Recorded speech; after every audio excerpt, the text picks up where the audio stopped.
इकडे कोकणातील ठाकरेंच्या पक्षाचे आमदार भास्कर जाधव यांनी पक्षातील नेत्यांनाच कडू घोट पाजलेले आहेत। पक्षातील काही नेते आणि पदाधिकाऱ्यांवरती भास्कर जाधवांनी निशाणा साधलेला आहे।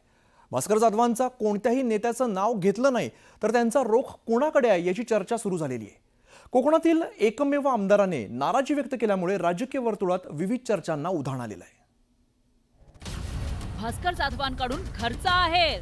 पक्ष सोडून गेला त्याला आपण गद्दार गद्दार गद्दार गद्दार म्हणतो। अरे तो सोडून गेला पण पक्षात राहून हे उद्योग करतात, त्यांना काय तुम्ही उपाधी देणार, त्यांना काय शिक्षा करणार? भास्कर जाधवांचा रोख कुणाकडे?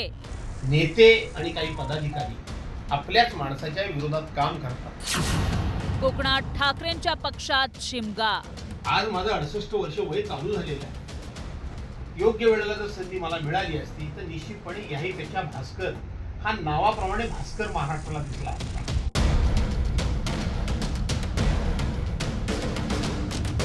भास्कर जाधवांनी पक्षातील नेत्यांनाच कडू घोट पाजले।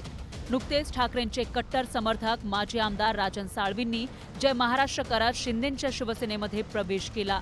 त्यानंतर कोकणातील ठाकरेंच्या पक्षात राजकीय वादळ आलंय।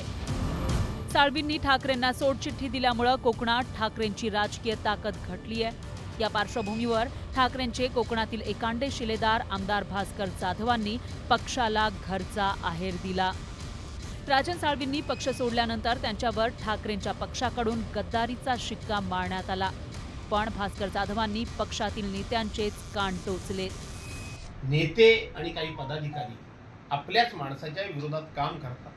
आपण काय म्हणतो, पक्ष सोडून गेला त्याला आपण गद्दार गद्दार गद्दार गद्दार म्हणतो। अरे तो सोडून गेला पण पक्षात राहून हे उद्योग करतात, त्यांना काय तुम्ही उपाधी देणार, त्यांना काय शिक्षा करणार? माझ्या दृष्टीनं पक्षात राहून जे हे उपयोग करतात ते सगळ्यात मोठे गद्दार। पक्षातून बाहेर गेलेल्यांना आपण गद्दार म्हणतोच, पण पक्षात राहून पक्ष नेतृत्वानं दिलेल्या आपल्या उमेदवाराच्या विरोधात जे काम करतात ते सगळ्यात मोठे गद्दार। आणि हे गद्दार जोपर्यंत आपण निपटून काढत नाही तोपर्यंत ह्या तक्रारी वाढतच राहणार। भास्कर जाधवांनी कोकणात पक्षाविरोधात काम करणाऱ्या नेत्याचं नाव सांगितलं नसलं तरी 2च दिवसांपूर्वी ठाकरेंना सोडून शिंदेंच्या शिवसेनेत दाखल झालेल्या राजन साळवींनी याच मुद्द्यावरून विनायक राऊतांवर जोरदार हल्लाबोल केला होता।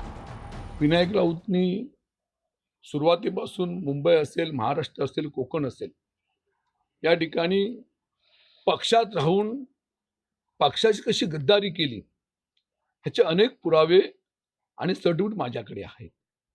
मी तर पक्षामध्ये असताना एक अंशसुद्धा माझ्याकडनं चुकीचं पाऊल पडलं नाही, परंतु ह्या मंडळींनी पक्षामध्ये राहूनच पक्षातल्या लोकांना हाताशी पकडून गद्दारी केलेली आहे। हे महागद्दार आहेत असं माझ्या ठिकाणी मत आहे।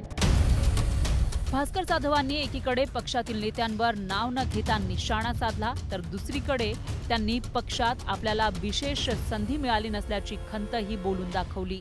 आज माझं 68 वर्ष वय चालू झालेलं आहे। योग्य वेळेला जर संधी मला मिळाली असती तर निश्चितपणे याहीपेक्षा भास्कर हा नावाप्रमाणे भास्कर महाराष्ट्राला दिसला असता। माझ्या समोर ज्यांना ज्यांना संधी मिळते त्या वेळेला मी विचार करतो, अरे नशीब नशीब म्हणतात ते हेच की काय, दुसरं काय असू शकतं?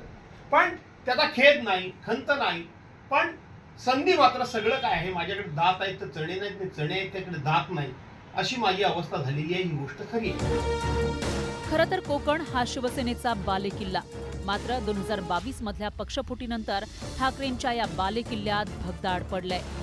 ठाकरेंच्या कोकणातील अनेक साथीदारांनी त्यांची साथ सोडली, त्यामुळे ठाकरेंचा पक्ष कोकणात अस्तित्वाची लढाई लढतोय। गुहागरचे आमदार भास्कर जाधव हे कोकणात ठाकरेंच्या पक्षाचे आता एकमेव आमदार उरले।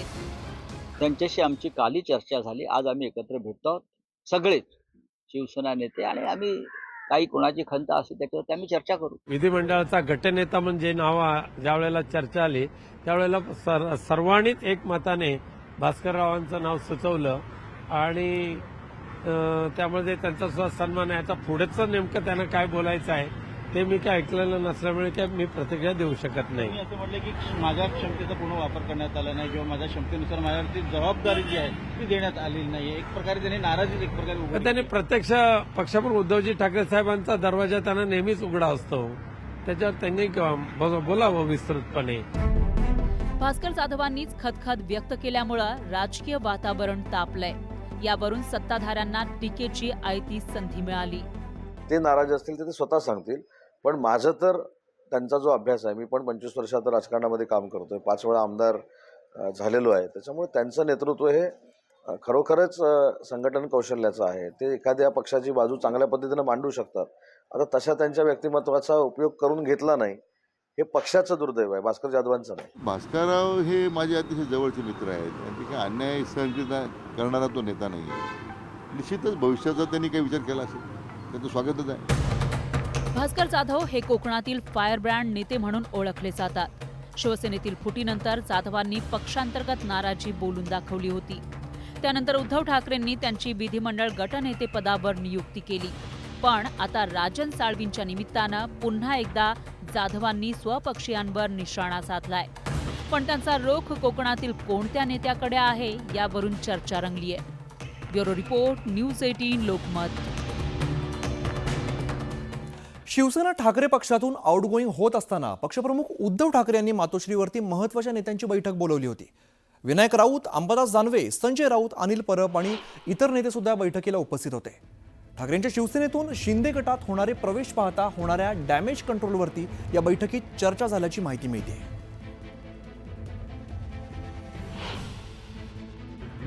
कोकणातून एक काळ मुख्यमंत्री आलेले नारायण राणे गेले होते. त्याच्यानंतरही शिवसेना तिथं उभी राहिली. शिवसेनेचे खासदार निवडून आले, शिवसेनेचे आमदार तिथून निवडून आले आणि म्हणून नारायण राणे तर त्यावेळेस राज्याचे मुख्यमंत्री राहिलेले नेते होते आणि त्यामुळे आता ही सगळे लोक जात असतील, निश्चित चांगले लोक गेलेले हे मान्य केलं पाहिजे. परंतु संघटना याच्यावरही मात करेल एवढं मी तुम्हाला सांगतो.